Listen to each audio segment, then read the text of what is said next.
You tuned in live to Credible Conversations podcast.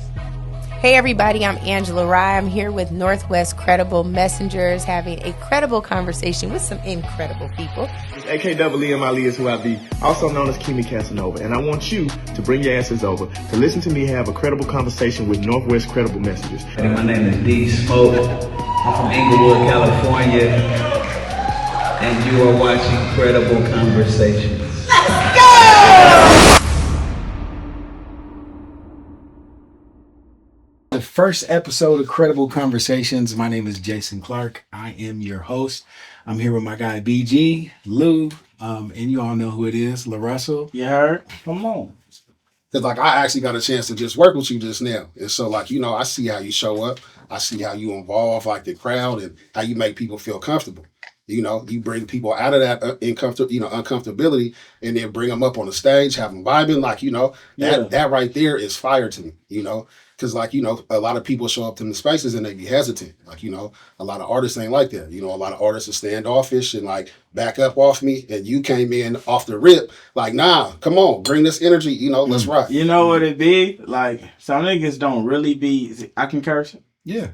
Some niggas don't really be standoffish. It's just we be shy too. For sure. And when you walk into a room sometimes, it's uncomfortable because everybody uncomfortable. So it's you uncomfortable and I'm uncomfortable. And we both got to be in the same space. We two uncomfortable people in one space. And it builds this energy that nobody really knows how to break. You feel me? Especially as an artist, sometimes it's hard. Sometimes you walk into rooms and everybody feel like they somebody, so nobody wants to. Even if you have admiration for me or what I do, you may not want to show it because how you may look, or how you may, And it took us a long time. Now it's easier for me to walk into space and be free than to sit and kind of hold that energy and not knowing what I want to do. It make me too uncomfortable, so I just try to break it fast. Yeah, now you do a good job at that. Like I said, off the rip, you came in, started vibing with the crowd, and that right there is huge, man. For those kids who do admire you and they do feel a little hesitant to come up and say something or ask for a picture or a vibe. When you come up off the rip and grab me, turn up. I'm human. I love that. So I got a question. So when you say cats aren't comfortable showing admiration or showing love, as we're talking about behavioral health, what do you think that not being able to show love, even if you rock with somebody, where do you think that might kind of stem from? It comes from not receiving love. I can't give you what I don't got or what I wasn't taught or learned. A lot of us came up, bro, I went my whole life and I could count how many times my pops hugged me before I was a certain age. My pops hug me now because I start hugging niggas. It's bro, no, we gonna hug and we gonna. Right. But prior to that, I remember early my pops, we had a convo and he was sitting outside and he was like, I'm proud of you. But we men, we ain't gotta say that shit all the time. And it was he had to throw that in there because him being proud and being vulnerable in his emotion felt uncomfortable. So he we ain't gotta do, but it's we do. And that's really what it come from. Niggas who wasn't shown love, people who wasn't shown love or cultivated in that way, it's really hard to display it. And you meet a lot of people who all they want is a hug, but they don't know how to tell you that. They haven't got to a point within themselves where they can communicate that, so it displays as anger or sorrow or jealous. It displays in another form, but really that's them saying, hey, I want a hug and I want to be seen, but we don't really get taught how to express all of those emotions. We have there's a full spectrum and we have a very minute version of what's we'll just say I'm angry when really the source is no, I'm disappointed or I'm sad, but we just see it as I'm angry. You feel me? Because we don't have the ability to go deeper all the time. Because you really gotta be taught that shit, and not just taught through words, but through action. Someone has to. I've had homies that really had to hey, sit in this mirror and see how you feel about yourself. Mirror moments. That's heavy. Thinking of mirror moments, man, I think that's one of the things that we really talk about in our movement. In your career, right? We were just earlier listening to that song Empathy, and I thought that was powerful. When we're talking about behavioral health, what are some of those mirror moments that you think you had that were bending the corner for you in your career?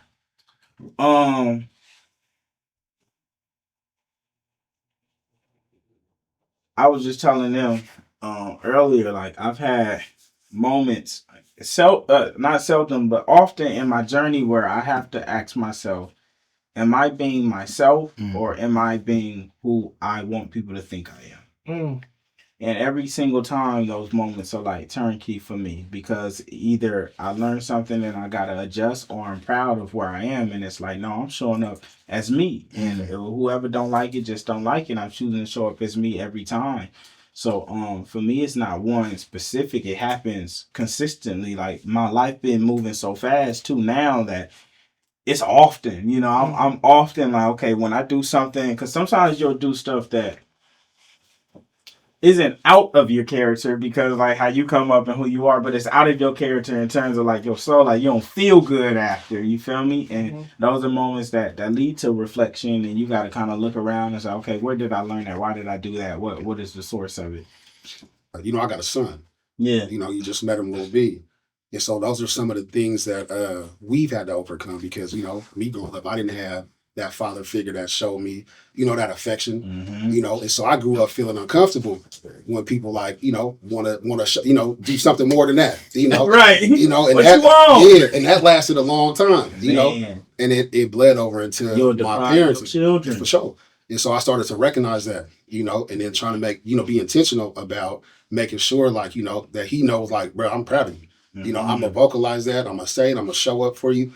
So those are those things that like, we definitely as Black men have to be conscious about breaking that cycle because it becomes, every day for all of us. I had just probably a couple months ago, like me and my mama we always talking about life deeply. And I had to ask my mama, like, man, did y'all really like fuck with us? Like when I see my daughter, I can't do nothing but like I give her kisses and hugs. And it flows out of me, and I didn't receive that, so I had to really ask my mom. And I know my mama loved me, but it was like they didn't know how to display it in that form or fashion, and it will bleed over. Just that whole concept of love, man. I was talking to somebody the other day. I feel like when I was a kid, I didn't really see a whole lot of love, and I think how it plays into relationships, right? And we always talk about relationships produce results. I remember thinking like there was a point in time where my relationship didn't produce great results. But when I was looking, and you made me think about it, talking about your pops, like I felt like the people in relationship when I was a kid, I think my grandparents, right? Like I think I see them hug and kiss one time. Man, in 24 years. Seldom. One time. Yeah. But like you said, I think one of the most impactful things that we could do is really think about the things that make us feel whole, you know what I mean? And then give that to our children. Man, and you'll run away from like your feeling for the long. I remember my best friend Fonnie, like we got to a point, like we didn't use a hug or nothing. And this is my dog, like somebody, like if I lost him, it would hurt me deeply. And I remember I was like, bro, I'm gonna hug you because if you died, I'd be hurt. Yeah. And I don't even want to be like, we ain't got to hug. Like it didn't even make no sense. And like when we finally got to that point, like we thrived and grown, you feel me, or something like that. It's a bond that becomes like, man, we don't allow ourselves to get that deep into relationships to where the relationships could produce for us, because we always kind of go in with a wall. Like there's only so much I allowed people to love me for so long. So you couldn't yield fruit because you didn't put enough water on it for it to yield fruit. So I heard this, read this. I don't remember where I read it at, but it's like you should heal before you become a parent, so your kids don't have to heal from you. For sure. Right. So perfect segue. I want to ask about like the relationship between you and your dad as you're transitioning from your aerospace job into full-time artistry. Was he supportive that way, or was he like, well, you should probably keep it? Could you kind of unpack that a little bit for me? He was both. He was supportive. Like my pops was going in with me on shows while I was still working. So he was supportive because he knew what we were building, but he had never walked away from a career in his journey that was like, bro, my pops ended up quitting his job right after me because he starts seeing the event. He like, man, I want to be able to get more. I'm gonna quit too. I'm gonna get my 401. We're gonna try to fix. Like it inspired him. Wow. Both my parents. I've seen both of my parents change completely from like who I knew them as growing up, and it's only been through me like pushing. Like I was the kid that's like, bro, you either gonna change with me or we might not see eye to eye. We just not gonna agree or be cool because I'm this how I'm moving, this how I want, this is what I want around me. So he was hyper supportive and he understood it. Like, of course, as a father, he like, man, what you gonna do? Like, you got a kid, you gotta take care of it. How you gonna figure it out? But he was always in support and helping where he could. And my pop was a hustler coming up, so he know the grind and the journey of like going for something. But this was like, man, we grow up, we got years of lineages, and we never meet no one famous, let alone become, So for my family, this is really like, it ain't even no shit we ever fathomed. Like, we that's real. It's insane, but man, he supported as much as he could still to this day. Okay. Sometimes we talk about the one, right? Like being the one in the family. And I think a lot of us are probably the one in our family, but you're really the one in your family. You too, boo. You the one. Hey, yeah. What's it like, right? Being in that position and then having, a child and making sure that you're present for them. Good question. Because I know it pulls you in so many directions, right? It could really, that weight could crush you, or it can make you stronger, and you could have pride in the fact that you could hold this boulder up. Early on, it was more burdening than blessing for me, because it was like, we just conditioned differently coming from the hood. Like, you think you get on and you got to take care of everybody and you got to get this, but it's like, that's unreal. Like, that's not you're not brought on this earth to do that. You're brought on this earth to, like, whatever the universe intended for you, that's your path and your journey. And it took me a while to understand that. And when I got to that point, I was able to really embrace being able to take care of my family and being able to provide and do all this. But it's still a heavy weight that, like, you can't, it's incomprehensible to anyone who doesn't hold the weight, because you'll never understand what it's like to pay 6 rents, 7 rents, 8. No, you don't understand that until you're in that position, and it's seldom that someone will get there. So that's real. For me, I'm grateful and I'm honored that I get to be the one from my lineage to show that, and to be the display that it's possible and it can happen. Like, I've seen the change in my family and in my community, and me just taking on that role. So even those days where it is burdening, it's more of a blessing for me. For me, and like the vision, because the empathy video I seen was 7 years old, right? And now you got good company at where it is right now. I kind of wanted, you talked about the universe.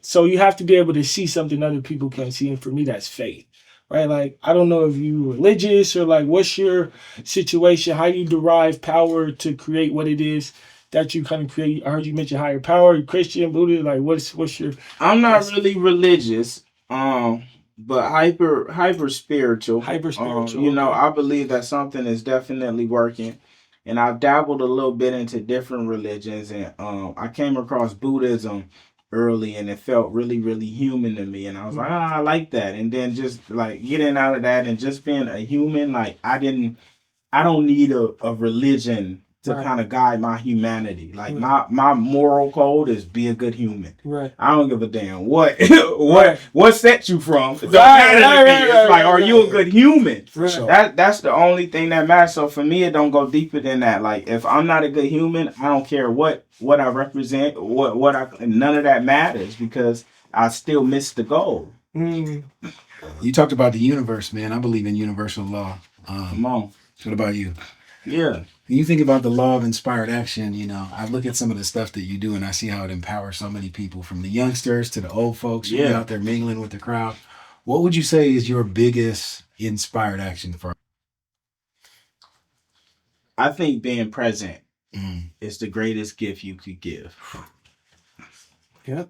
Like, presence beats presence. Come on, man. You feel me? Like, the greatest gift you could give is to show up and be there and let somebody bear witness to your greatness or your love or your care or your you can't beat that. To show, like, I grew up somewhere where I never seen a famous person. I never met no one successful who was on TV, none of that.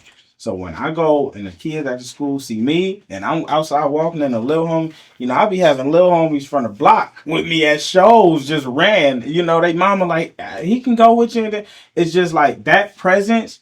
It changed. I seen one of the little homies go from like everybody I used to meet used to be like, man, he a badass little kid. And he changing his life right now. He a little kid off my music and just me being in the neighborhood. I don't know him from nothing. He just a little kid I ran across. But to see that impact, that's the greatest thing you could do is be there. Like it's cool to know someone is from here, but to be outside impacting it in a real way, putting feet to the pavement, really supporting the business and really pulling up, you can't beat that. It stick with people forever, and it shows them that it's a possibility. You want to ask a question, Boo Boo? JC, what you got? Come on. You got to ask a question, right? Come on. Tell me about what's your favorite thing to do. Come on over here. Yeah. I asked you what to say. You can ask. Now you got to use your voice. You're like your voice. Seat now. Come on. What's your favorite ice cream flavor? My favorite ice cream flavor.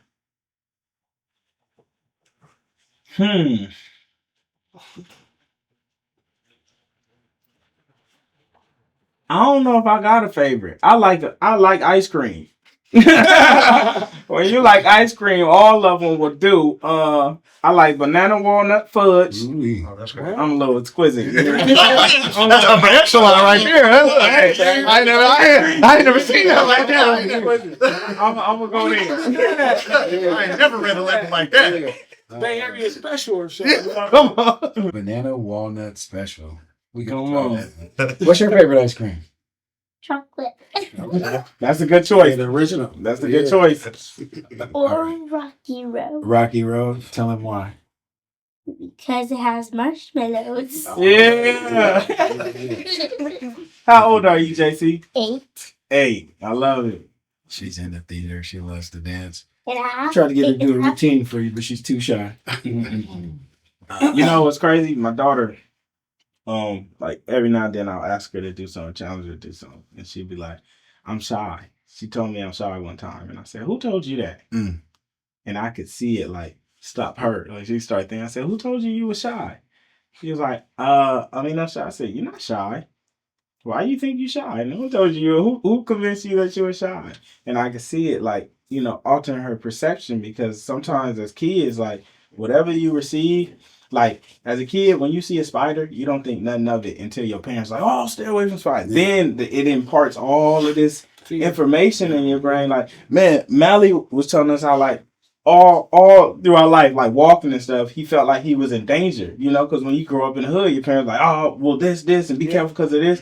So you'll carry that behavioral, hell, you'll carry this into the world thinking that something is something because of everything that people imparted. And, it's like, it don't be a real thing. It's a mental thing. So it's like, JC, you're not shy. You're not shy at all. But it be, the world input so much knowledge. And that's why, like, as parents, we got to counteract it as it happens to just so it's understood. So, on a music tip. So who inspires you? Like, whose art do you listen to that inspires you to create? I really like everything I like, anything that comes on that I enjoy, I gain inspiration from. And humans like Sad Guru was a really, really big inspiration on my journey. Linda Swan, big inspiration on my journey. Steve Jobs, a big inspiration on my journey. I used to listen to a lot of people just like speak, but I mean, everybody from the gays to the hoes to blondies to just everything that landed in my lap. I was inspired by. So yeah, you got a different sound. I try to listen to it and see like where that inspiration. You can't pin it. It's so many. You don't know where you find me at.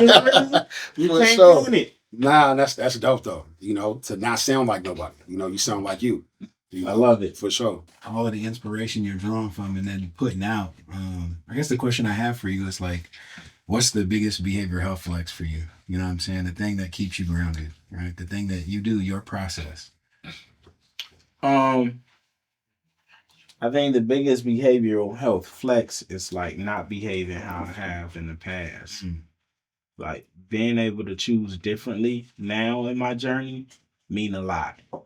You know, like when I'm the type of nigga where sometimes it take 1,000 times before I learn my lesson. You know, so to get to a point in my journey where like there's things I no longer do because it no longer serves me, and I've been able to get past that is the biggest behavioral flex. And you know, like it's been a journey for me as a human. That's why I always tell people like I'm coming into any spaces as a human. I'm not like I'm not nobody I want you to look up to. Not I am a regular nigga who's like figuring it out and learning it and just on this journey. So the biggest flex is really like growing, going from here to here and seeing the effects and the results of that, and seeing my relationships change and seeing my friendships change and see my relationship with my parents alter and grow because I've been able to become like, man, I used to be scared to talk to my pop. Like the conversations we had now, we could have never had then because we had like a fear-based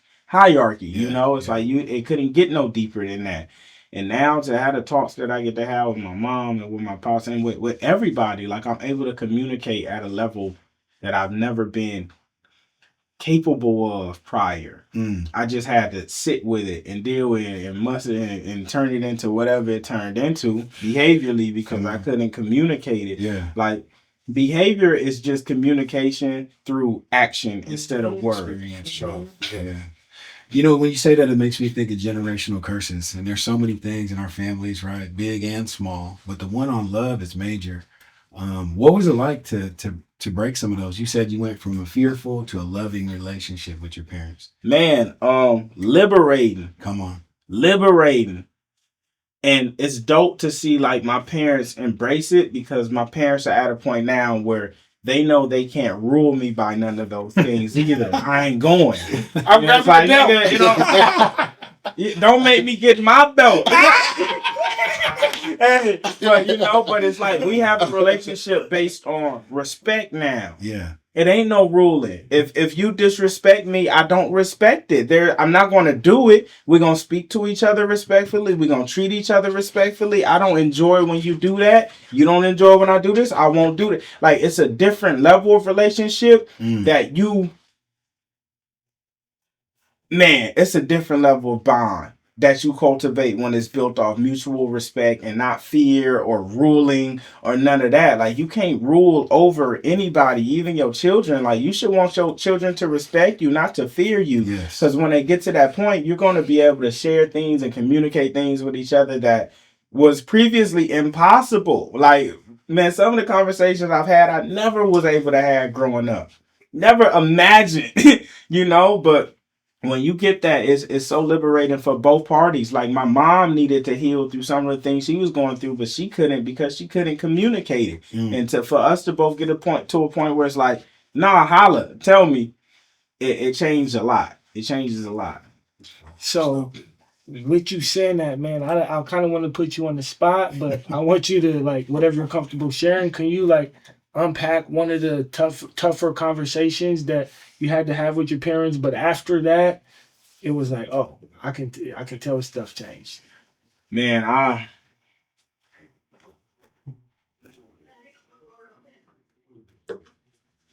can't, only because those conversations are like, that's me and my parents. You feel me? Like, I get what you're saying. So I can't. Okay. Because I don't want either one of them to be like, nigga.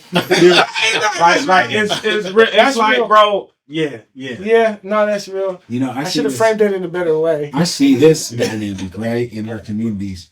Like, we talk about relationships producing results and then going from fear to love in relationships. There's this dynamic in relationships I think I often see in our communities, and it's related to growth, right? Sometimes you grow apart from things. Yeah. And people always, or sometimes will misperceive that as conflict. Have you ever been in a situation where you grew apart from something? Man, for certain. And it's because of like the verbiage and the perspective. You don't grow apart from anyone. You just grow. Your growth has no association with anyone else's. But since we see it as growing apart or leaving behind or separating, you connecting yourself to something that you're not connected to. You came out the womb dolo. Come on. So how can you grow apart? You were never together. For sure. But when we see it that way, it makes us feel like, oh, he leaving me, he owed me, and you start to feel entitled. But it's like we're not growing apart, we just growing. You might be grass, I might be a tree. We was never supposed to grow to the same. Like we were different things. We was gonna go to different places anyway. But when you have that entitlement, you connect your growth and your journey to somebody else's when it's not, especially relationships, because like you'll really attach yourself to a person where you feel like they yours and you rule it and they belong, and it just creates a world of disturbia in your mind. I love how you put that. Like, we started at the same level, but I'm a tree, he was grass, And so like, we eventually are going, grow. That's how you get like 50-year-old, 60-year-old niggas and they crashing out. For sure. Still outside still crashing out. Because they haven't got this type of nurturing and had these kind of conversations where somebody's sharing separate perspective of like, no, maybe you seeing it. Yeah. Maybe you seeing it. Sure. Yeah. You feel me? Like, because that be a lot of our issues. Like, our perspective on it be skewed. And I've been in that position to where I felt a way about something because I thought my perspective was skewed on what really exists. For sure. We were just kind of like popping it on that empathy video. And the reason why I kind of landed on that was because I seen you talking about who you are versus the lie you told yourself. Mm-hmm. And I want to put just a lens on like violence in our communities, right? Black and brown communities. And I think for us, like violence intervention is a big thing, but oftentimes it's like we see it is one of those things that's probably the hardest to stop. In your community, what would you say have been some of the solutions in getting young Black and brown folks to see a different way than acting out in violence? The only solution is like inspiration through presence. And that's what I've seen, like taking a kid who like, man, that's a badass kid to like, nah, I'm on my shit because I have something to look at, to look forward to. That's the only way. Like if you can't inspire someone to do better or give them an alternative measure, it ain't gonna happen. It ain't gonna happen because the cycle is too deep. And the only way to change that is if you literally come in and you do something that they deem worth changing their life for. And that take work. Sometimes for some kids it's easy. It's like, oh, I just seen it and that was enough for me to want to change my life. But some it's deeper. They got to see it 4-5 times because when they go home, they see the opposite. It's like when you got a great teacher at school and you go to school for a bit and you like enjoying it, then you got to go back home to hell. It don't matter. So it's like the corrective action is deep because it be at the home level and you spend a lot of your time at home. Like I've seen parents pick up their kids yelling, and it's like, I feel bad for little homie. He got to go home to that. Yeah. And then he going to have to come to school the next day. You wondering why he fighting and why he don't feel good, why he don't listen to nobody. It's like, it's deep. Like we really have to cultivate better humans for the violence. The violence is the fruit of the tree, not the root of the tree. You feel me? Like the violence come way after. You can't even start there. It's like so much shit that had to happen before a child chooses to be violent. You know how much you got to go through before you decide to pick up a gun and shoot somebody? You got to go through a whole lot, like impressions, everything before you even get to that point. So it's like we have to do more human work. And that's the thing with having an older generation. Some of the OGs don't mess with the younger generation, but it's like, bro, we raised by y'all. Like y'all parents, our parents, like we didn't just spawn. We got raised by someone. Niggas like, oh, these young niggas, wow. Where these young niggas come from? You feel me? So it's a deep due diligence that exists for all parties that gotta happen, but it's in the house. And it's in the house. Like you can't until you fix the humans and everybody is acting accordingly and want better for themselves, it's gonna be tough. Real talk.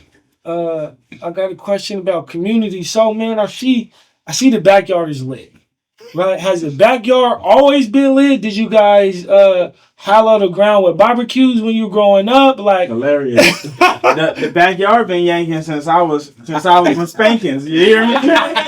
Hey, it's been yanking that long. Like my crib always kind of been a party crib. Like my parents was always pull up, watch the fight, watch the game, watch the move, whatever. My uncles would be doing comedy in the backyard. So I grew up experiencing that and seeing that. So me doing backyard shows isn't even like far fetched because it's really my experience growing up. Okay. Sure. The pagoda, right? Right, that what you call it? The pergola. The pergola.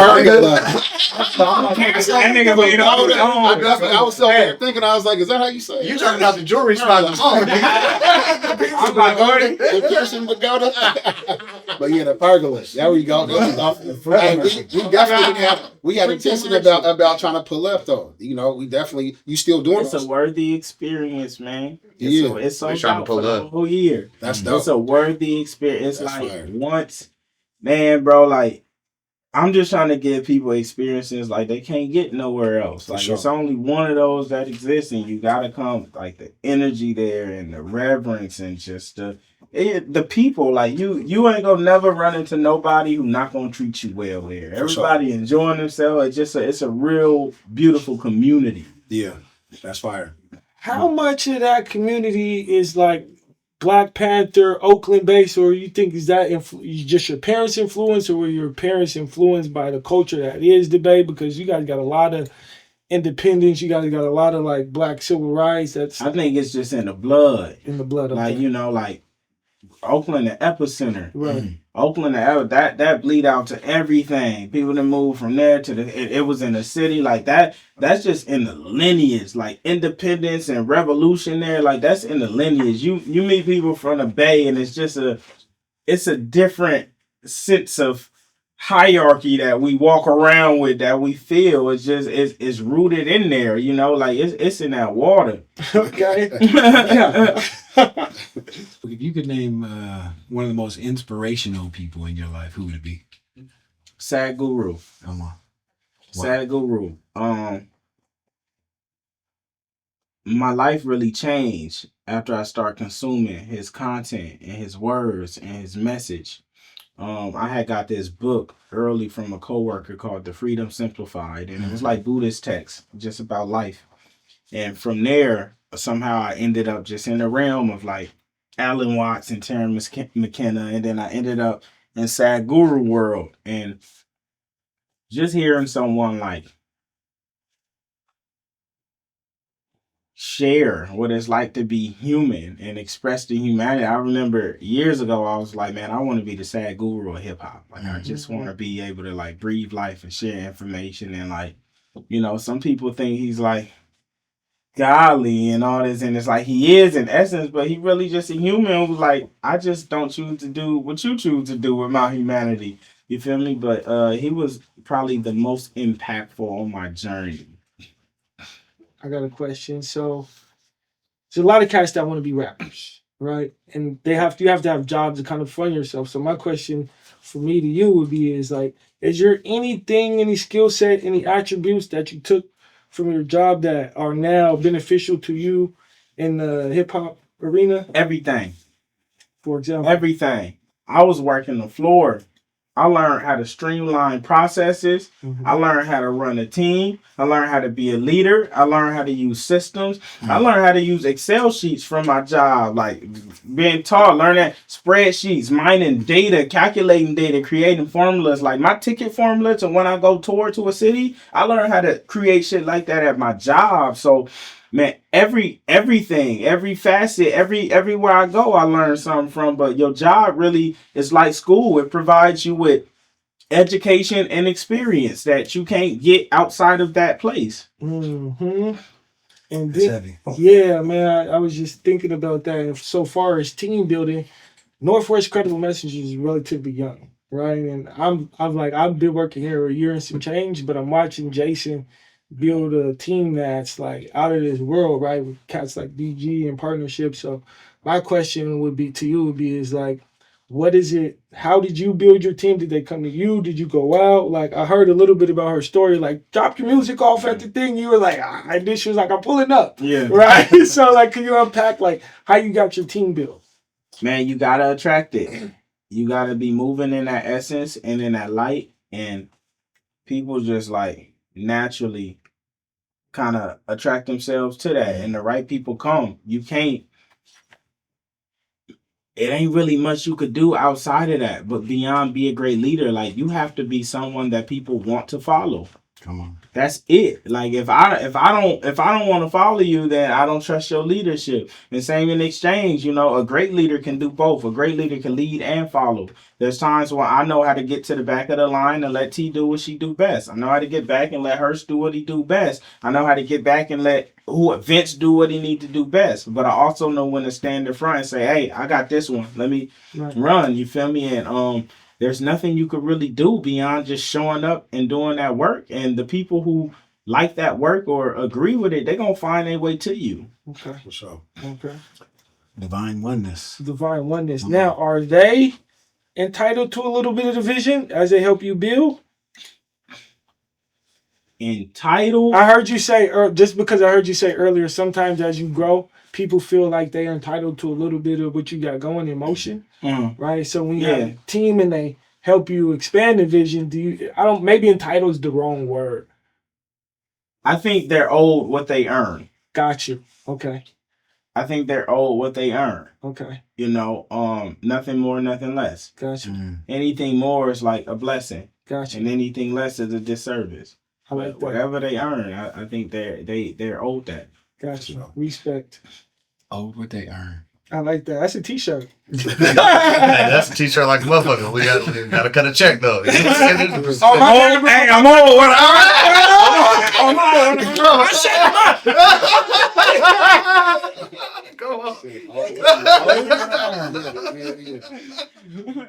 I got a question, cameraman question, right?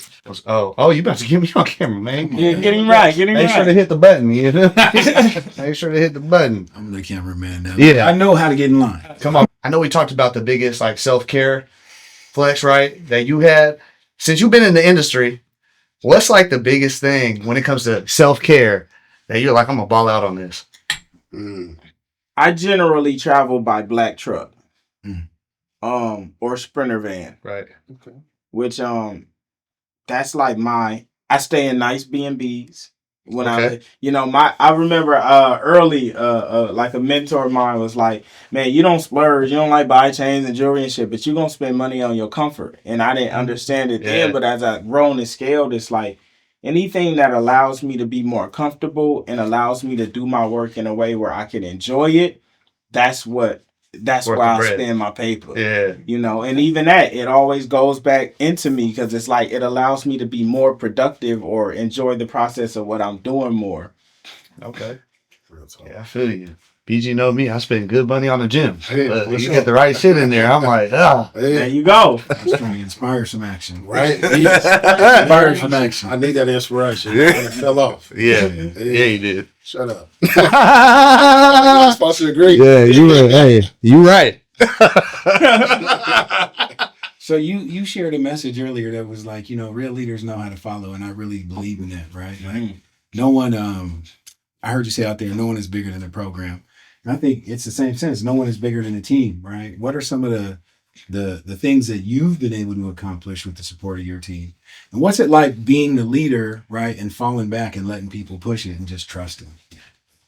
I've been able to accomplish everything through having a team. I'm here. I didn't drive here. You feel me? Like this whole the coordination. Like T been chopping to him, he been chopping. You know, it's like I'm a benefactor of like having a village around me that supports and loves what I do.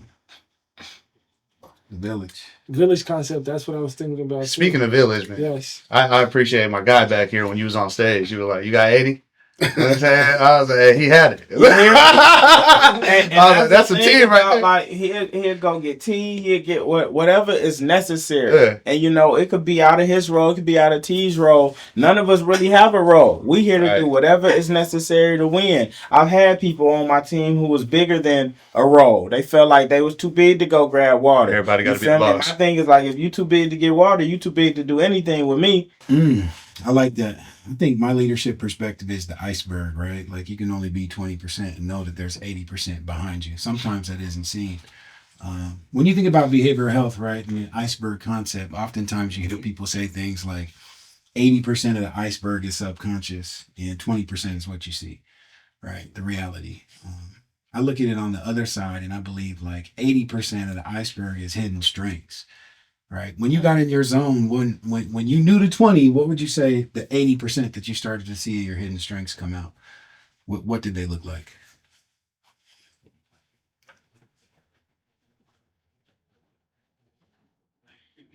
I need you to rephrase it. So if you think, digestible. the iceberg, right? Like if you look at the iceberg and you really know, like, man, I'm good at this right here, and it's only 20%. When you got in your zone, what did that 80 look like? You had them hidden strengths just popping out. Man, the 80 for me was like taking control of my life. Like for a long time, my 80 was untapped because I was giving away myself and my time. I would spend a lot of time with women, giving myself away, with liquor, with drug, with anything, versus locking in completely on what I wanted. So my 80% was kind of hidden behind me, like becoming a better person and better using myself and my talents and my time and my energy and effort. Like you can't unlock the rest until you really grow. Like I wasn't able to become this successful prior because I wasn't allocating myself in the way I needed to get here. Like I used to think like, no, I'm not where I want to be. And then I could look at all the time I spent doing this, and it's like, well, the proof is there. You feel me? So my 80% was really unlocked behind me just like taking over my life and my journey like this. Now, like I'm so successful at what I do because this is like what I do it more than you could even imagine. Like I don't have a career. This is my life. Like niggas don't pay me to come. Like I'm Larussell, and that is my actual life. You feel me? It's not a job for me, or I don't get to clock out. I don't take a mask off and I go. There is no clocking out. Like the me I go to sleep and wake up as is the me that shows up in every place. So this is my life. That's beautiful. He is. What's next? Whatever the universe bring me. You hear me? We gotta see you in the movie, dog. Yeah. It's movie time. It's movie time. It's all coming. It's all coming. So productions. On. What's the title of the first movie?